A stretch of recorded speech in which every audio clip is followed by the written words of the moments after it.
Good morning, church. Pastor Cameron here, wanting to bring you a Good Friday message. Good Friday, a day that often gets overlooked during the Easter season. We put a lot of emphasis on Resurrection Sunday, as well we should, but unfortunately many Christians don't give Good Friday much more than a passing thought.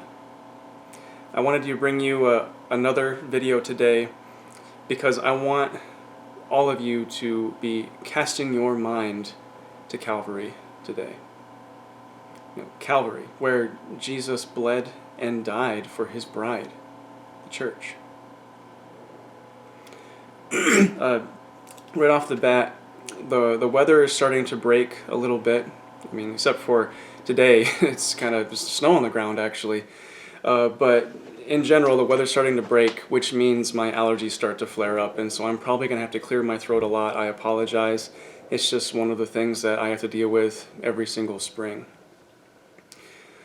And also, before we start, I want to warn everybody right now that this message, it's not going to be happy. Okay? There's no celebration at the end. The celebration comes later. Resurrection Sunday. My goal today is to do the best that I can to give you an idea of what it was like for the disciples as they watched the events of Calvary unfold. And it's not going to be easy to listen to. I've given a similar message before when I was attending at Wellsboro Bible Church. And there's nothing more fitting for a Good Friday than this message, and you'll see why later. It's not going to be easy to listen to, but it's extremely important to hear. So I'd like you to turn in your Bibles to Mark 15. Now, I know it's common for a lot of people to not actually open up their Bibles because they know that I'm just going to read it aloud anyway. But I urge you, don't do that today. I really want you to see this on the page in front of you. So pause the video, take a moment to turn there. But what we're going to do today is we're going to walk through sections of Mark 15. And I'm going to be stopping intermittently so I can provide some commentary on the text. Okay, now we're going to start by reading verses 1 through 15. And before we do that, just to give you a little bit of a background, what's happened by this point is that Jesus has been arrested. He's already had his hearing by the Jewish council and the high priest, Caiaphas. And this hearing was done illegally, I want to add. I'll spare you the details as to why in order to keep the video shorter, but you can look up those details later, or you can just pause it right now and look it up. But the bottom line is that the council and the high priest did not follow the correct procedures to even have a proper hearing for Jesus. They were not interested in justice and obtaining the truth. They were simply looking for ways to justify murdering him. And so, starting in verse 1, follow along with me. As soon as it was morning, the chief priests held a consultation with the elders and scribes and the whole council. And they bound Jesus and led him away and delivered him over to Pilate. And Pilate asked him, "Are you the king of the Jews?" And he answered him, "You have said so." And the chief priests accused him of many things. And Pilate again asked him, "Have you no answer to make? See how many charges they bring against you." But Jesus made no further answer, so that Pilate was amazed. Now at the feast he used to release for them one prisoner for whom they asked. And among the rebels in prison who had committed murder in the insurrection, there was a man called Barabbas. And the crowd came up and began to ask Pilate to do as he usually did for them. And he answered them, saying, "Do you want me to release for you the king of the Jews?" For he perceived that it was out of envy that the chief priests had delivered him up. But the chief priests stirred up the crowd to have him release for them Barabbas instead. And Pilate again said to them, "Then what shall I do with the man you call the King of the Jews?" And they cried out again, "Crucify him." And Pilate said to them, "Why? What evil has he done?" But they shouted all the more, "Crucify him." So Pilate, wishing to satisfy the crowd, released for them Barabbas. Having scourged Jesus, he delivered him to be crucified. So at this first break, there's a couple things I want to point out. First of all, Pilate knows what's going on here. He knows that Jesus is innocent, and he knows that this whole thing is stemming from the fact that the Jews just simply hate Jesus and want him dead. They're not interested in justice. But, see, Pilate is a politician, and he wants to keep his reputation among the locals positive so he doesn't lose his job. So he consents to carrying out the punishment the Jews are calling for. It's quite remarkable that a Roman politician can even see that Jesus is innocent. Even a man like him could plainly see that he didn't deserve what was coming next. And the second thing I want to highlight is in verse 15. It says they scourged Jesus. Now, scourging, it's a lot of people tend to think that this is referring to being whipped, but that's not what it's talking about. Scourging is actually much, much worse. They would typically use a tool called a cat o' nine tails. It had a handle that you'd hold on to, and it had leather straps that would come off the end of the handle. And at the end of those straps, there would either be metal hooks or pieces of sharp bone. And the person who was doing the scourging would use that tool to whip the victim with it. And this was a really terrible thing. In the hands of somebody who knew how to use it properly, history tells us that there were people who got lacerated so deeply that it would cut their kidneys, and it would actually cause death to the victim because it would cause such deep lacerations in the flesh. And so you can imagine these hooks. He would whack Jesus with it. The hooks would just dig right into his flesh, and then he would rip the hooks free and just completely open him up. And there were also cases in history where it said that the hooks would actually kind of get hooked onto a rib, and when the scourger pulled it free, it would actually rip an entire rib right out of their back. Scourging was an awful, awful thing. So let's continue in verses 16 through 20. Let's follow along with me. And the soldiers led him away inside the palace, that is, the governor's headquarters, and they called together the whole battalion. And they clothed him in a purple cloak, twisting together a crown of thorns. They put it on him. And they began to salute him, "Hail, King of the Jews." And they were striking his head with a reed, and spitting on him, and kneeling down in homage to him. And when they had mocked him, they stripped him of the purple cloak, put his own clothes on him, and they led him out to crucify him. So next we have the Roman soldiers severely mocking Jesus. Jesus, the creator of the universe, the one who holds their breath and very heartbeat in his hand.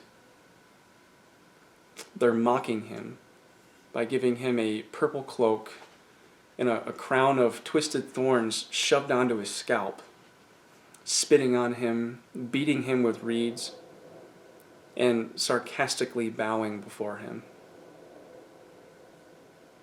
Just try to fathom the fact that the sovereign God of all creation is allowing himself to be treated like this. Isaiah 52:14 tells us that he was marred so badly during this process that he was hardly even recognizable as a human. After the scourging and the beating, he was mutilated so badly that he barely even looked human.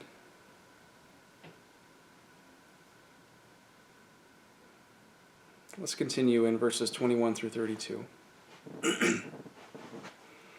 And they compelled a passerby, Simon of Cyrene, who was coming from the country, the father of Alexander and Rufus, to carry his cross. One brief note here. It was customary for the Romans to force the victims to carry their own cross to the place they would be crucified. Kind of like making a man dig his own grave before you kill him. Just a horrible thing to do. But Jesus was so weak from the scourging and the beatings that he couldn't even carry the cross. And so they had to order a man from the crowd to help him carry it. Verse 22. And they brought him to the place called Golgotha, which means place of a skull. And they offered him wine mixed with myrrh, but he did not take it. Another brief note here. This was probably something that they used to dull the pain, but he refused it. He was determined to drink this cup of wrath without any kind of anesthetic. Verse 24. And they crucified him and divided his garments among them, casting lots for them to decide what each should take. And it was the 3rd hour when they crucified him, and the inscription of the charge against him read, "The King of the Jews." And with him they crucified 2 robbers, one on his right and one on his left. And those who passed by derided him, wagging their heads, saying, "Aha! You who would destroy the temple and rebuild it in 3 days, save yourself. Come down from the cross." So also the chief priests with scribes mocked him to one another, saying, "He saved others, he cannot save himself. Let the Christ, the King of Israel, come down now from the cross that we may see and believe." Those who were crucified with him also reviled him. And so now I need to give you some details about crucifixion. As most of you know, I was a physician assistant before becoming a pastor. So let me give you a medical perspective on this method of execution. The Romans weren't the first to come up with it, but they certainly perfected it. They made it into an art form. A symphony of torture, if you will. And most experts agree that it's the most awful way for a human being to die. Now that usually surprises people because there's a lot of awful methods of torture humanity has concocted over the generations. So let me explain why. First of all, the victims were often stripped down, naked as the day they were born, just to make it more shameful. And they attached you to the cross. Now, there were a couple ways that they did this. One way was they would just simply tie the victim up there with rope or leather straps, but we know that Jesus was attached by the other method, which was by using nails. So first they would attach your hands. Now, when you see an artist's rendition of the crucifixion, where you often see the nails being put is right there in the hand. But that is not very accurate. The reason being is because if you put a nail through that part of the hand right there, and then suspended the weight of the body on that nail, there actually isn't really enough meat in the hand. It would just rip straight out of the hand. So they couldn't put it there. Now, another common belief is that they would put the nail through the wrist, because then it would get stopped by the wrist bones and it wouldn't rip out. But see, that also presents a problem, because if you put a nail right through that part of the wrist, you're probably going to nick some major arteries, and the victim would bleed out fairly quickly. So that was not a place that they would put the nail either. Most often, where they would put it is they would actually go at the base of the palm and angle it downward so it goes straight through a tunnel in your wrist bones called the carpal tunnel, which I know most people have heard of. That would provide enough strength for the nail to stay put when the body is being suspended by the hands. It wouldn't rip out. And it also did something else to make it even more painful. You see, the carpal tunnel, it's there because there's a very special nerve that goes through there. It's called the median nerve. And when they drive that nail through, they're driving it straight through that nerve. Now, I can tell you, this would be excruciating. This would feel like your hand was just on fire. Anyone who has carpal tunnel syndrome knows how painful and irritating that is. Imagine having a nail driven through that nerve, and then having the weight of the body suspended on that nail. So that was the hands. Then they had to attach the feet. There was also a couple ways they could do this, but the way that was probably used for Jesus, whenever we take into how they did it historically at this time, probably they overlapped the feet on front of the cross, the support beam, and then drove the nail straight through both feet and then into the support beam. There were cases where they would actually put the feet on both sides of the support beam and drive the nail sideways through, and they would actually drive it through each heel bone.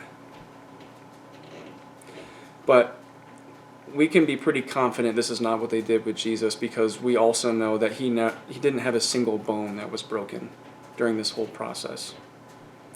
And that would certainly break a bone if you drove a nail through the heel bone. So probably his feet were overlapped and on front.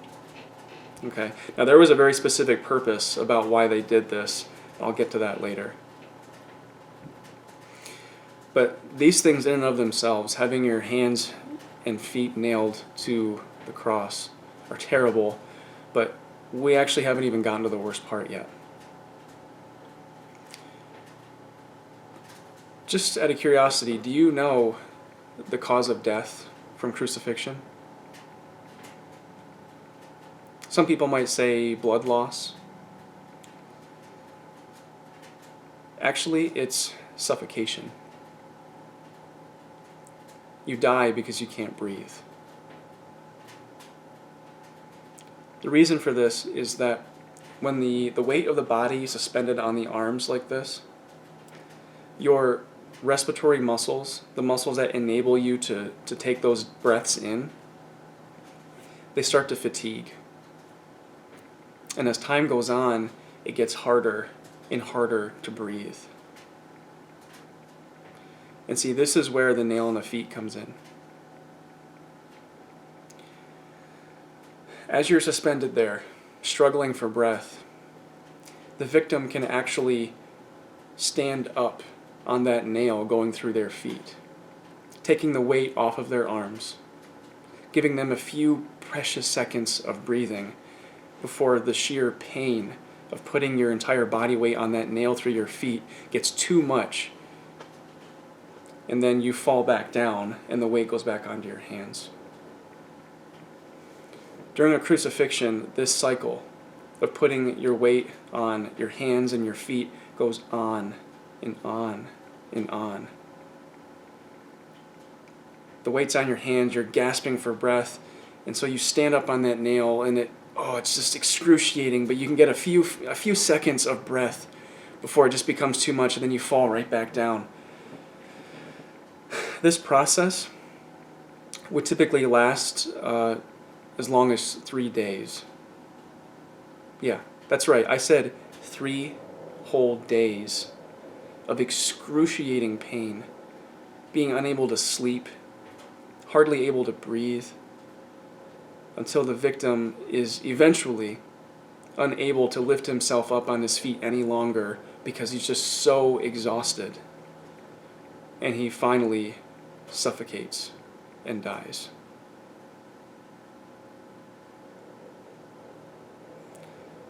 If the Romans wanted to be merciful, they would go up to you and smash both of your femurs, your big, heavy thigh bones, which would make it impossible for you to stand up on that nail in your feet, and you would suffocate much quicker.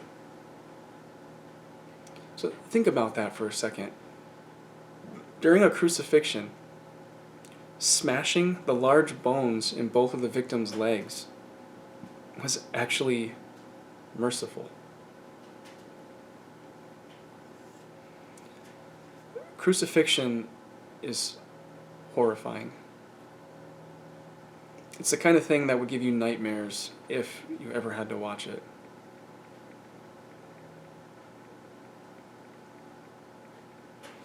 Let's look at our last section of Scripture today, verses 33 through 39.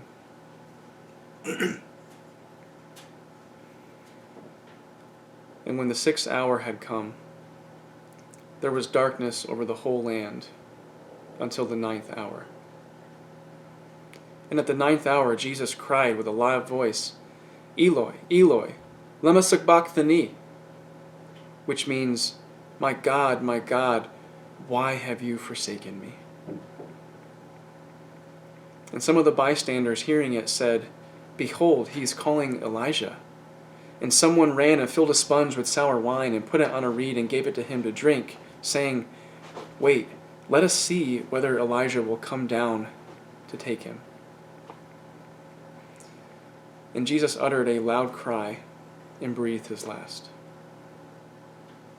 And the curtain of the temple was torn in two, from top to bottom. And when the centurion who stood facing him saw that in this way he breathed his last, he said, Truly, this man was the Son of God. There's something extremely significant here.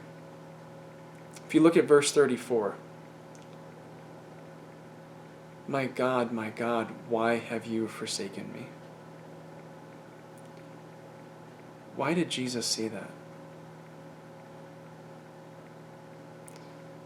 Well, first of all, consider the fact that this is the first time he's recorded to have cried out during this whole process. With everything that had gone on up until this point, he cries out now because what was happening was even more painful. For the first time ever, since eternity past, the Son's intimate bond with the Father was severed. He was feeling separation from the Father, which was more excruciating for him than all the physical pain that he was enduring at that moment. And the reason he was feeling that separation is the most heartbreaking thing of all. It's our fault. Your sin and my sin is what made all of this necessary. Think about that. Think about the fact that your sin drove the nails through his hands. Your sin drove the nails through his feet. God allowed himself to be hung on a cross, and the Son endured separation from the Father for the first time ever, because he was bearing the Father's wrath toward our sin.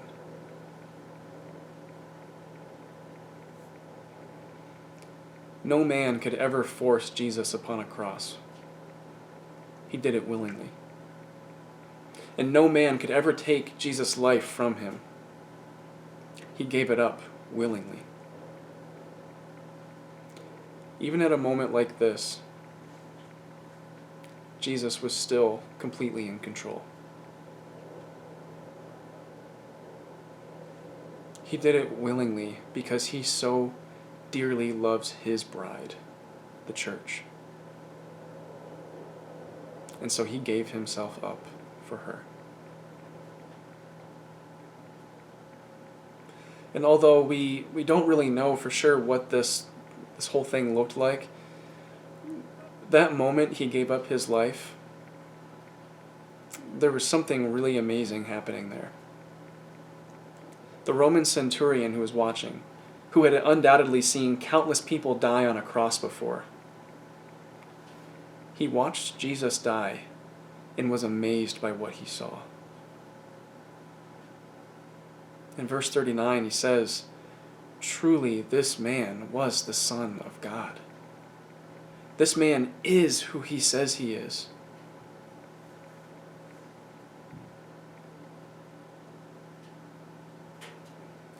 Over the next couple days,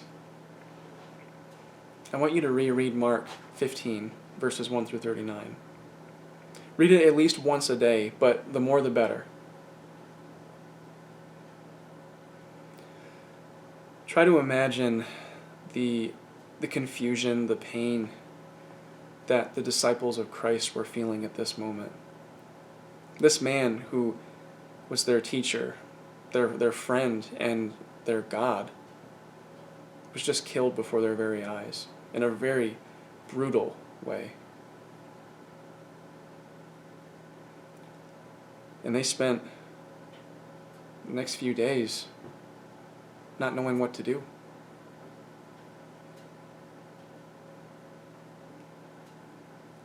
It was a very dark time for all of them.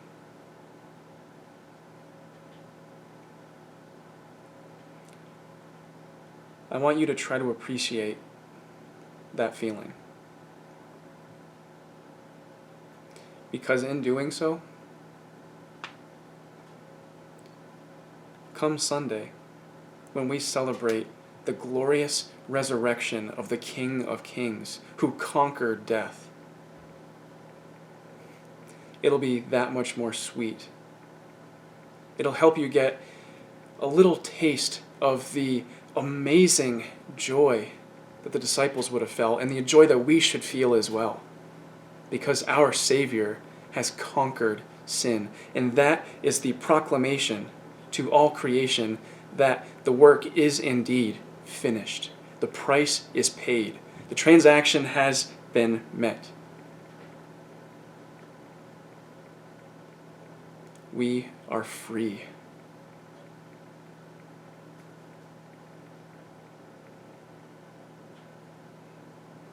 I've attached a link to a video that I want you to watch. Find a quiet place and listen to this hymn. It's not a hymn that you hear very often, but I have to say it's actually one of my favorites.